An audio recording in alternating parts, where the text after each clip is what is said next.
everyone out there. Welcome to Don Cherry's podcast, Grapevine podcast. We get a lot of mileage out of that Grapevine, don't we? We had TV shows. Our restaurants used to be known as Grapevine. And now we have the podcast. And there was a song by, who was it by that? He was a great singer. Marvin Gaye had heard it through the Grapevine, and Creedence Clearwater Revival. I had the 45 on it. Imagine that. So I'm here with my dad. Yes. Yep, I go back that far that I had the 45. So. Well, and not only that, the big round table ones, what do you call those? LPs? LPs. Yes. They're coming back. They're supposed to be good. The vinyl, yes. I have a lot of those. I should see you how should much. keep them. Well, I have the Walt Disney ones that were the storybooks. Can you imagine what those are? Those are worth? I hope they're not warped. But anyway, here with my brother Tim, my dad, of course, Don Cherry, and my son's here at manning the controls. So semifinals are here. So what's your take on them, Dad? Well, I watched the game last night. Let's just the go whole over. game, or were you? Oh no, I watched the Blue Jays. Yeah, okay. We all were flicking. I flick Family Feud. I go back and forth. I'll tell you one thing. They've got a catcher. I really like this guy. This guy is the Blue Jays. Blue Jays got a catcher. A young guy brought up, a redheaded Mexican. Believe that or not. His name is Alexander Kirk. He is really good. He got his first hit last night, and. I mean, he's good. He's good. Okay, let's just talk about the game. Dallas, let's just go over who Dobin. I'm going to call him Dobie from now on because it looks like he's going to be in the final. Yes. Dobie. And so, if you're wondering what he has on his mask, it's not Doobie. He has a character on Harry Potter named Dobie. Oh, I see. Oh, I didn't know that. Yeah, it kind of looks like a little elf. I love the close-ups of the masks. Yeah, that's why it's the little elf called Dobie. Well, he is a little elf or something. He's Yeah. doing wrong. Dallas beats Las Vegas 1-3-0. They're outshot by Las Vegas. Dallas beats Las Vegas 3-2, outshot by Las Vegas. Dallas beats Las Vegas 2-1, outshot by Las Vegas. And last night, Dallas beats Las Vegas. They were even. And then Leonard, the goaltender for, it's not bad. Like he's not bad. It's just that Hugh Dobin. I like that. I like Hugh Dobin. And how about you were saying, Tim, you saw him screaming at the bench. Yeah, it wasn't last night's game. So that was last night. He made a big save. Yeah. Yeah, it was the game before. And he made 3 or 4. It was in the third period. And he made 3 or 4. Just like he looked like Gumby out there stretching and making saves. And then the puck came around around the boards, and they went to get it out. And somebody just threw it up the middles because Reeves was bearing down on him. And the guy walked in, and I think he rang it off the post. And then the puck eventually went out. And he skated to the bench. I've never seen this before. And just was screaming at the bench to get the puck out. Like he was just infuriated. And I think he tweaked his groin a little bit because he was kind of hurt a little bit, but he made 3 or 4 saves. As I say, he looked like Gumby out there, and Ben is the leader though. Ben, but the one thing, Dad, you have to say, like watching the game last night, and you know, Vegas was down, was it 2-1, and they had a 5-on-3. Nobody stands in front of the net. No, he is making the saves. Don't get me wrong, but it's really ridiculous. Dornhofer a long time ago. Cashman was good, and the guy for Detroit, the Mule, I call him the Mule. What was his name? Francis, I forget. That's why they call him the Mule, Francis the Mule. We won't get into that. The difference between a mule and a donkey. What's the difference, Cindy, between you're into that? Yes. I was on television, and they called them. They had a picture of go ahead. A donkey. Well, a donkey's a donkey. A mule is a hybrid between a horse and a donkey. So, and it's a mule, and it's a hybrid. Yeah. And that's what a mule is. And we've given from the Don Cherry's Pet Rescue Foundation, the Donkey Sanctuary of Canada here in Ontario. So I have a soft spot in my heart for mules and donkeys. They're the forgotten equine, they're called. Hey? They're called the forgotten equine. There's never been the equines of horses and doves that are more abused than the poor donkeys and mules. So anyway, that's my shtick. I was on TV, I think Yeah, that was a funny one where they were talking about, they called him the Mule, and it was Francis, and they were showing a picture on Hockey Night in Canada of a donkey. The donkey. Oh, donkey, is that it? And so you came on and you said, look, I know I haven't gone to university like all you people here gone to Ryerson, but I do know the difference between a donkey and a mule. And you wanted to show the mule, and that's a donkey. And so No wonder I got fired. Well, you called it. You called it right. They would have. It was very foolish, and you would have looked. Yeah, but nobody knew. Smart. Yeah, but anyway, as we say, that Hudobins, nobody's like they stand in like the thing that you always drove you nuts, and you always pointed out to me when we were watching is the guys stand in front until the guy winds up, and then he gets out of the way. Yeah, and well, what they're doing is looking for the rebound, eh? Well, can I say my theory why they don't stand in front? I am amazed how when they do shoot from the point, they keep their shots high. Who wants to stand in front of the net? Yeah, I remember Ryan when Smith. you used to coach, keep your shots low, and who knows, it'll go off their stick or a skate and everything. We had Cashman. Cashman was he used to let on. He was falling all the time, but he told me you never ever stand sideways because it could block. And he said you never try to tip the puck because you tip more off than that. Well, I remember I was sitting there and you and Wayne Cashman were talking about that, and he said what he'd like to do is keep his stick off the ice, but right in line with the goalie's eyes. Yeah, was that right? I remember him saying that. He goes, yeah, he goes, if the guy's not pushing me, he says, I keep my stick just level with the goalie's eyes and just move it up come and to down. think- So that's so good. he said the goalie. And when he would shoot, he wouldn't jump out of the way. No, he wouldn't. This is what they do now. They're standing in front of, they look like, hey, they stand in front. And just as the guy shoots, he gets out of the way so the guy can see it. Yeah, and that 5-on-3. I mean, he saw everything. I would see every shot he saw, and they let them shoot too. Yeah. They were shooting from Would the point. Wayne Cashman, if your defenseman shot high, would he go up to say, "What are you shooting so high for? It hit me." I don't know what he did, but he used to be pretty bad. But we He never would shot. get angry, right, if the shot was high. No, we never shot high. You never shot high, but if you did, I'm sure you guys would hear about it. Well, I'd hate to be Cashman. He was a pretty tough guy. Yeah. But last night there was terrific shots, 5-on-3. They were throwing back to the point. Hey, the guys are picking cherries. It was easy. Yeah, like you're not going to be the way he's playing. You're not going to No. be like you always. But again, my bookie, we lost betting on. We bet Vancouver. He just for some reason you think he's going to crack. Yeah, I can't believe he's that good. I mean, he was that good all year, and I have to laugh. I like Peter DeBoer, and he's doing a good. I don't know what else he can do. You outshoot them. He always starts Reeves every game, and I noticed. I used to when I coached the Boston Bruins. We must talk about Cassidy too. He won Coach of the Year, but first of all, DeBoer always starts Reeves, and just to show that he's out there and that he's around. And when I coached the Bruins, I would have Peter McNabb, who was 6'3".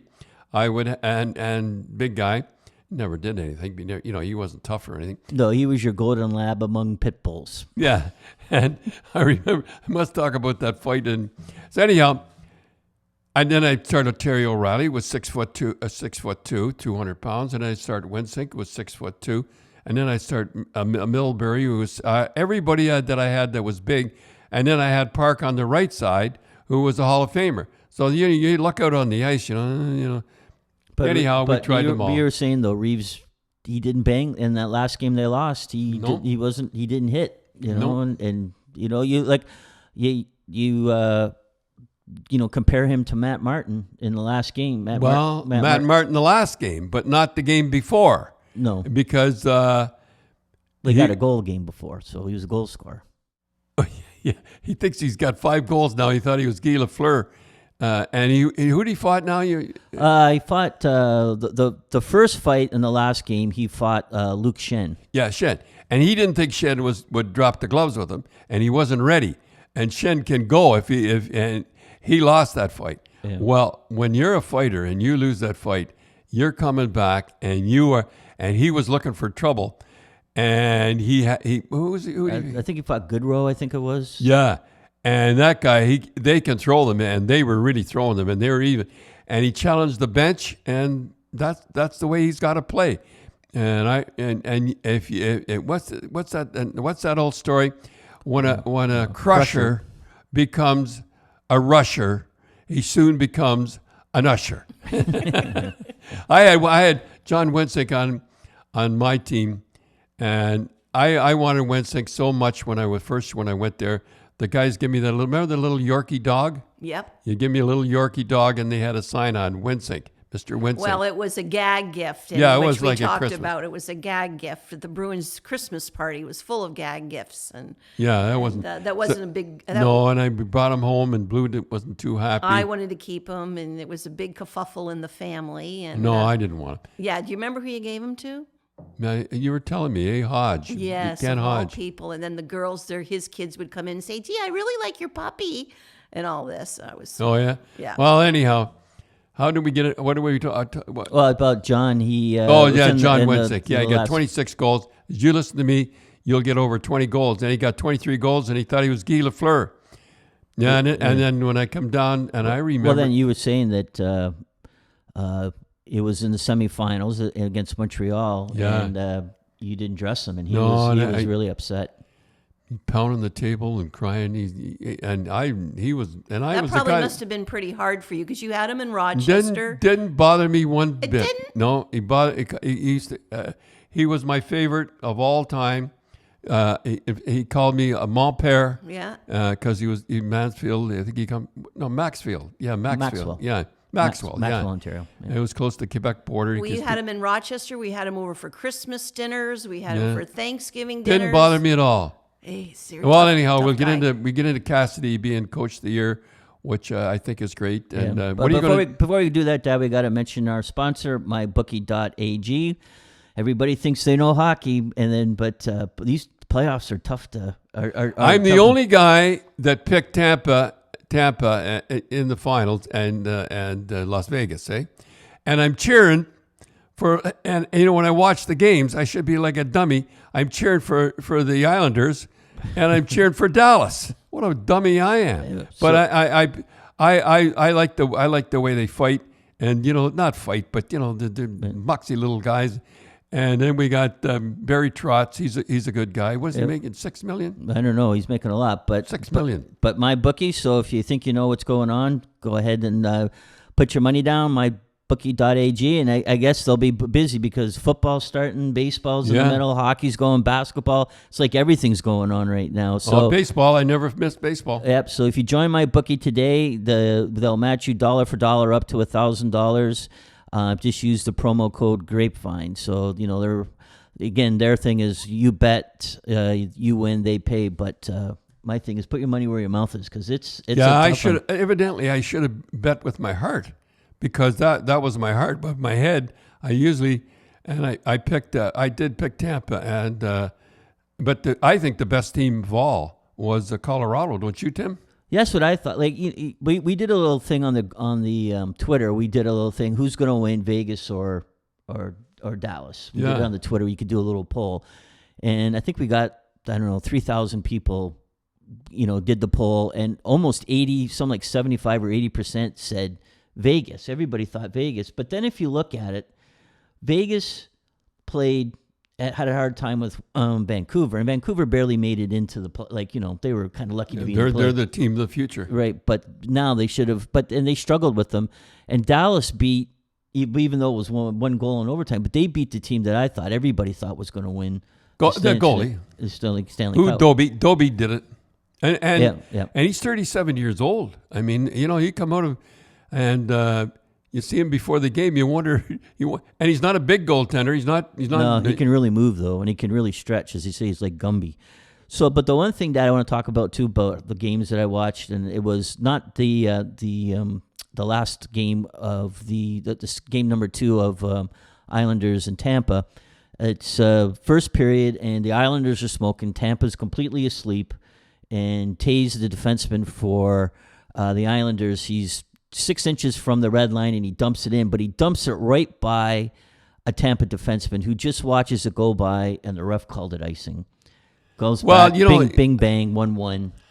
Yeah, and Trotz is going nuts on the bench. Yeah, he's going crazy on the bench. Because the icing it's murder. I mean, I next game I'm going to count the icings, and the guys when they get in trouble they just ice it. They just ice it. I mean there's no smashing and banging. That's good. But guys are confused. There's three things that I think they better be careful of. Is first of all the face-offs, and then the icing. Linesmen have to watch it. They're going to cost the Stanley Cup. Yeah. I mean, every time they throw a guy in, they lose the draw. It's ridiculous. And yes, I am. Well, you were saying though that the teams are starting to catch on a little. Well, they're catching on. They throw in a winger and try to get the other guy in, and he gets thrown out, and then they put in the centerman. So the linesman takes the bait. Well, and, they know. The linesmen know. They just don't care. And the icings, the guy turns the other way. I mean, they don't even try. Not like they do in Europe. I have to say, in Europe, boy, an icing, if you're around and you don't give an effort, they don't call an icing. You've got to go back and get it, and it's murder when you have to go back and get it. I mean, but that, like as you say, the Tampa went on to win that game, but they were completely asleep. I think they had 3 or 4 shots that period. They were like Islanders were all over them, and then they just get the draw, and and it was the wrong matchup, and all of a sudden it's 1-1 with a minute to go. They score with Trotz is going nuts, and then the funny thing is when you watch it now, is that the players, if the puck's on their coming down, let's say on their left side, right, they'll turn to the right. Yeah. And so it looks like they can't get it, or vice versa. And you know what the linesmen do? I'll tell you what they do.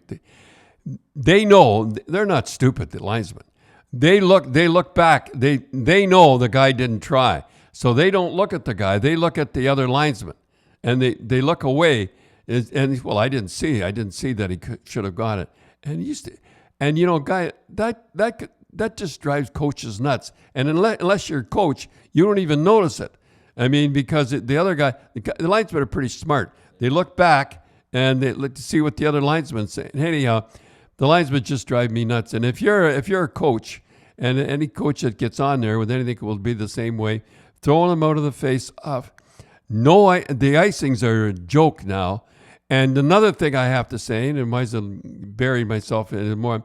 I said at the start of this broadcast, and the start of the playoffs, what really bothers me is I have a feeling the referees are going to call chintzy penalties, and I'll be a son of a gun. Do they call chintzy penalties?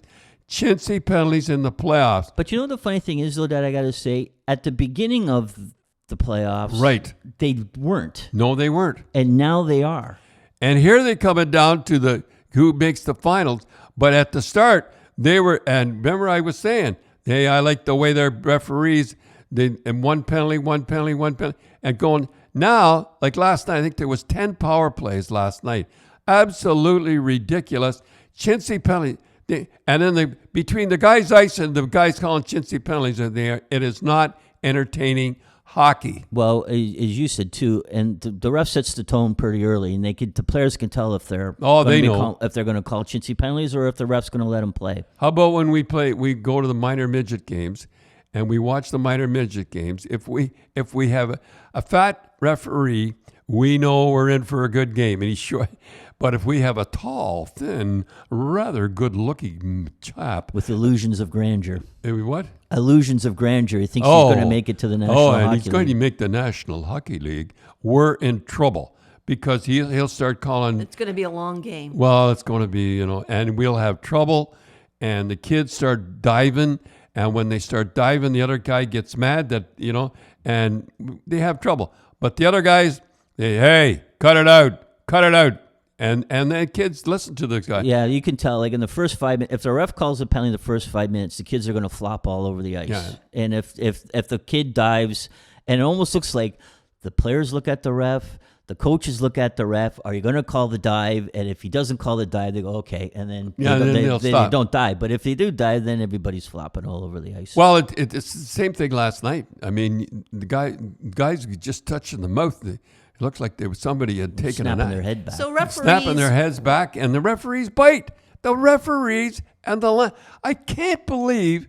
I mean, I used to have an argument with the referees all the time, but I can't believe the referees bite on all that stuff. And the linesman, it just drives me nuts when I see a guy turning away from an icing and the icing and the guy's down there. Anyhow, that's my little bit on the hockey so far, but the players still play great.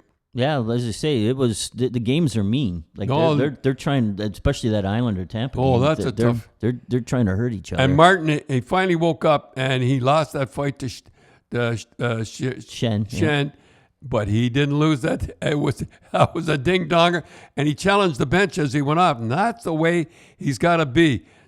Don't be a rusher. Be the crusher. Okay. So you just want to mention that Bruce Cassidy, of the Boston Bruins. Yes, he won it. Coach of the Year. Coach of the Year. Claude Julien won it, and I won it. Oh, I have to tell a story. Can I tell a story? Yeah, I should tell the story about how. Yeah. It's not funny. It started. I thought it was going to be funny, but it wasn't. So I thought it was pretty deadly.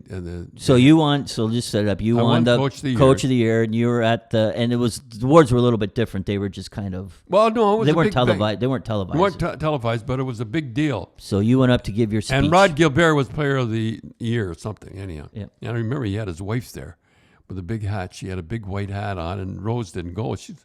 Oh, he brings his wife, eh? Yeah, I'm sure Mom would notice that. Yeah, I didn't even notice it. So you win the award, so you go up to give your speech. So I got my speech, so I thought I'd be funny. And you're there with Harry and the brass. And Harry's there, and the players, Esposito's there, and about 3 or 4, and Bobby Orr's there, and a few other guys are sitting at the back.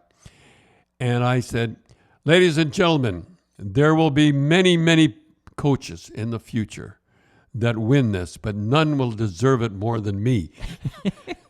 And I thought it was funny. I laughed. It was nobody. Just crickets, right? Nothing.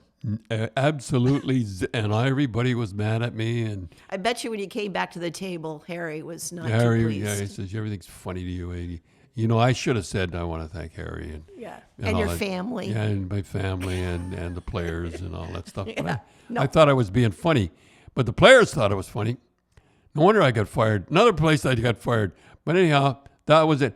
Now, I Pat Burns, we have to talk about Pat Burns. Yeah. I mean, it's Pat Burns, one of the best coaches of all time, as far as I'm concerned. And I said, I remember he was up for the Hockey Hall of Fame. He was alive. He had cancer, eh? And he really wanted that, eh? He really wanted the recognition. He shouldn't to be in the Hall of Fame. Yeah, and he's before he dies. And he won 3 Coach of the Years. I mean, this guy deserved it. On 3 different teams. And he won the Stanley Cup. Yeah. And what more do you have to do? Yeah, what more do you have to do? So I thought he would be sure he would get in, and he dies. So then they voted him in next year when he's dead. I guess his coaching improved over the year. Absolutely ridiculous. And Pat Burns. I remember we had him on the Grapevine show, and he was a police officer. He was a police officer before he was he was like a police officer, coached minor hockey, and then he went and coached. Gretzky was the guy that kept. Yeah, and was it Hull? I think he coached, right? Yeah, Hull. And Gretzky owned the team, and he was thinking of going back to police. Yeah. And Gretzky said, "No, I think you have something," and encouraged him to. It was Gretzky. Yeah, it was Gretzky that kept his. And I think he did it with the money somehow. He kept him going. He had a few friends there and everything. I think the funny story he told as a policeman. I think it was a great story.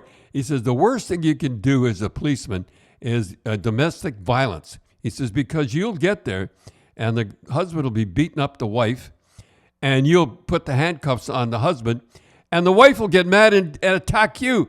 And he said the story was that the first time he went there, he was a rookie. He put the handcuffs on the husband, and the wife hit him over the head with a frozen turkey, knocked him cold. So he knew every time when he was going there. But I must admit, I just love the police, and they're having a September 10th. They're having. So Bob Hackenbrook. Yeah, so that was a couple of days ago. So tell us what they were doing. They were doing. They did it. They are great, and they ran. You in the past they ran to Ottawa from Toronto to Ottawa. To Ottawa, but they couldn't do it this year. They had to run they ran to a police station and another police station, another police station, and. And it's to raise money yeah. And to remember all the fallen police officers. And I do it. I went down there a couple of years. I met the Soul Sisters. the wives of some of the officers that have been killed in the line of duty. And boy, the police, I'll tell you, boy, that is the toughest job in the world. I was watching this program last night from the States, and this policeman, they said, how come so many policemen commit suicide? I think there's 4 in the Toronto. 4 this year in Toronto. Four in this year in Toronto, and over 200 in the States. And the guy, he explained it pretty good. He was a police officer, and he said, you see a traffic accident, you see, a young child and everything, and he said, you can't save the young child. And then you go home and to a family, they're having a barbecue out the back and everything, and he says, you can't relate. And it made sense. He was on for a half hour. And I think of all the people, the police officers that have been killed in the line of duty. Alan Post, I think it was, he was killed in the line of duty. And remember, we don't remember all of them, but we remember Heidi Stevenson, Constable Heidi Stevenson. She was shot and killed on the 19th of April, 2020.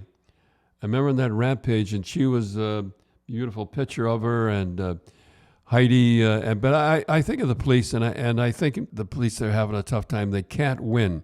And I think one guy said to me one time, he said, if you want to be a hero, be a firefighter. I mean, firefighters, and we talk about, don't be a policeman, because you never win. If they do anything good, it's never in the paper, or it's on the 5th page or something like that. But if let them do something bad, I mean, it's all over. And it is amazing how in most of the media, not the Toronto Sun, but all the other ones, how Joe Warmington's pretty good. Joe Warmington, but on the other media is that the police are now completely villainized. What's that cartoon that? Well, there was a couple of things that remember A&E had Live PD, and that was the #1 cable show in thing. What was the name of it? Live PD, and they canceled it.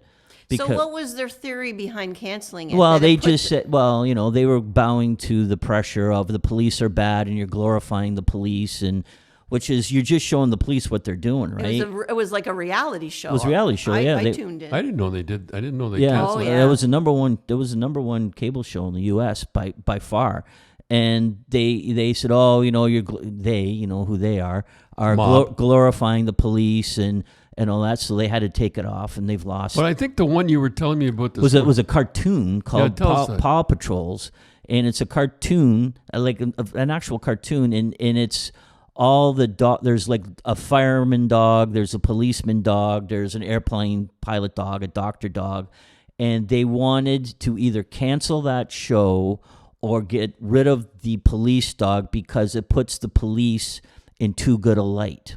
It's unbelievable. I mean, and it's happened in you look in Toronto, that there used to be police officers in what they call at-risk high schools, and a lot of the kids wanted them in there, and the kids that don't want the police in there wanted them in for a specific reason, and they, the bullies you were talking about. Well, the one they bowed, the Toronto District School Board and the city of Toronto, gutless as they are, bowed to the pressure and pulled the police out. And a lot of kids said, well, we like them in there because if anything, if anybody was being bullied or if anything was going on, the police would come over and say, knock it off. Well, they'd feel safer. Which is supposed to be the goal, isn't it? Right. But what they did was, again, they just listened to, the voices that villainize the police. I mean, the police are like Gestapo now. It's unbelievable how. I think that one of the best things, and I don't know why it's the news, because it's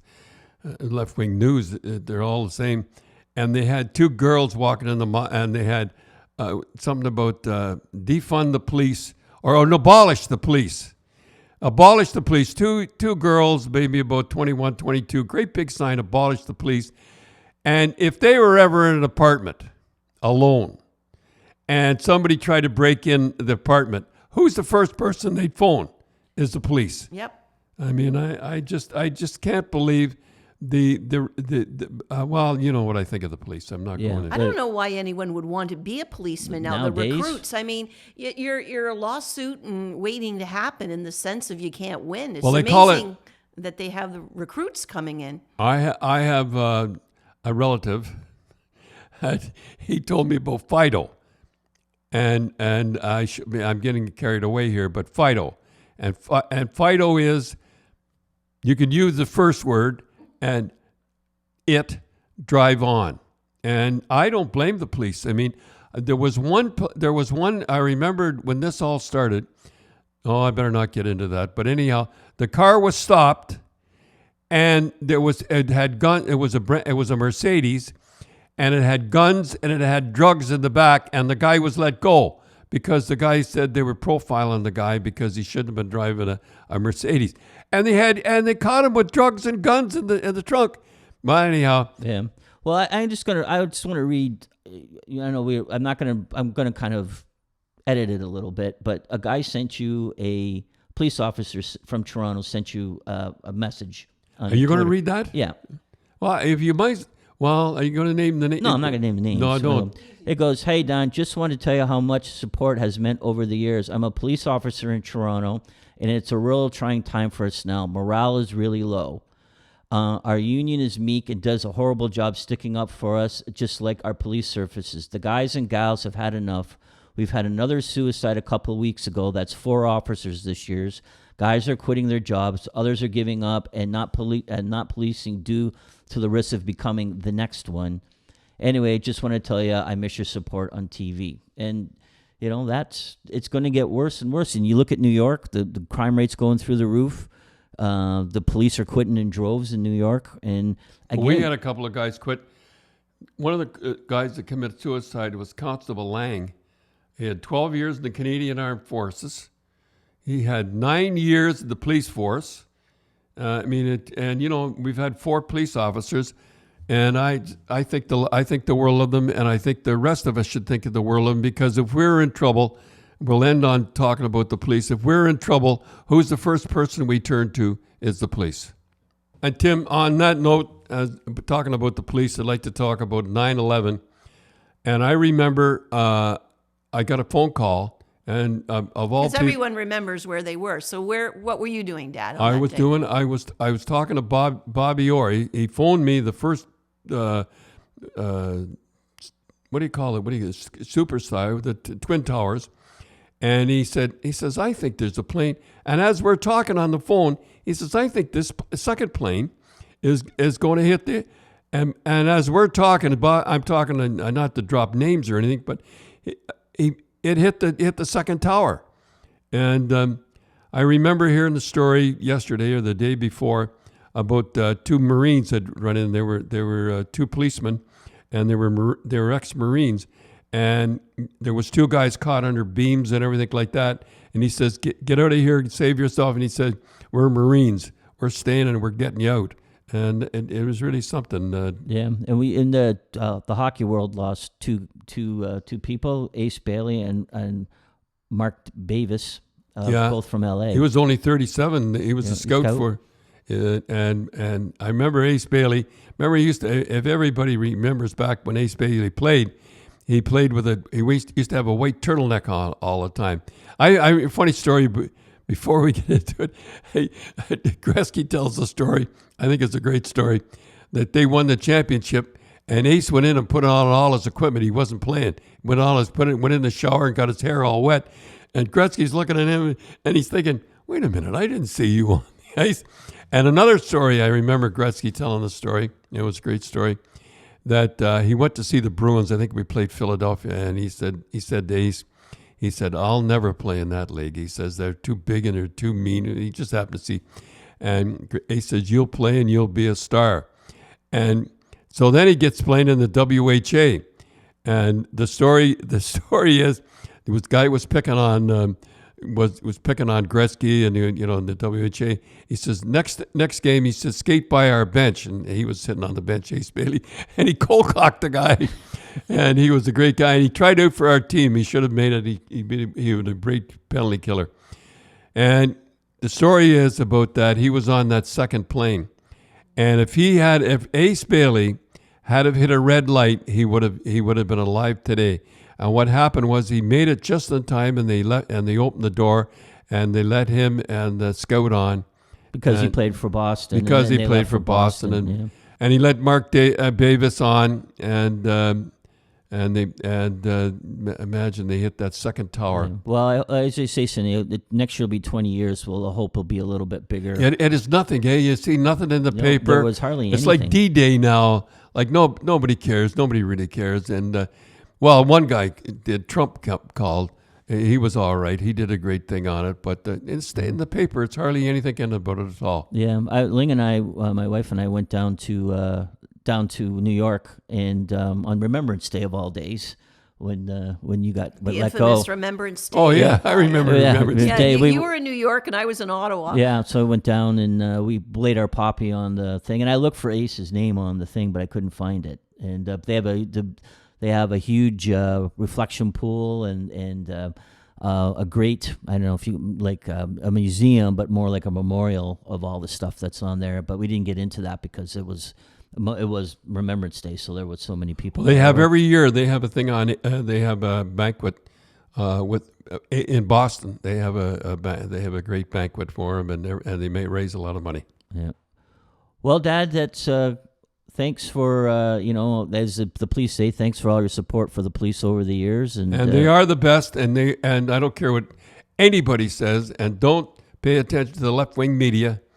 Pay attention to the police. They are the best. And if you're in trouble, anybody listening, if you're in trouble, who's the first person you call? The police.